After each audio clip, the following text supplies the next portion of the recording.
મિલિંદ ગઢવીની એક ખૂબ સરસ અને આપણે સમજવા જેવી છે કે ધાર્યા કરતા વહેલી થઈ ગઈ જાત સદંતર મેલી થઈ ગઈ. ધાર્યા કરતા વહેલી થઈ ગઈ જાત સદંતર મેલી થઈ ગઈ. મેં હસવાનું શીખી લીધું. પોતે કહે છે કે મેં હસવાનું શીખી લીધું, એમાં આખા દુનિયાને કંઈક તકલીફ થઈ ગઈ. ધાર્યા કરતા મેલી થઈ ગઈ જાત સદંતર મેલી થઈ ગઈ. ઘેટા પાછળ ઘેટા ચાલે.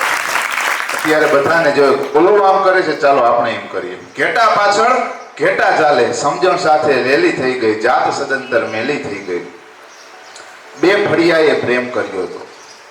બે ફળિયાએ પ્રેમ કર્યો હતો એટલે કે ભાઈઓ કુટુંબો બધા ભેગા રહેતા પહેલાના સમયમાં. હવે શું થઈ જાય તો લગ્ન પછી સીધા ડાયરેક્ટ નોખા થઈ જાય કે બે ફળિયાએ પ્રેમ થઈ ગયો હતો. એમાં વંડીમાંથી ડેલી થઈ ગઈ જાત સદંતર મેલી થઈ ગઈ. અને છેલ્લે જમકુ ડોસી, એક ડોસી છે, એને નામ છે જમકુ ડોસી. એ પોતે ડોસી થઈ ગયા છે ત્યાં સુધી કોઈ દિવસ એને અરીસો નથી જોયો. અને પહેલી વખત અરીસો જોવે કે દર્પણમાં એવું શું જોયું, દર્પણ કહેતા અરીસો, કે દર્પણમાં એવું શું જોયું કે જમકુ ડોસી આખે આખી ઘેલી થઈ ગઈ, ધાર્યા કરતા વહેલી થઈ ગઈ, જાત સદંતર મેલી થઈ ગઈ.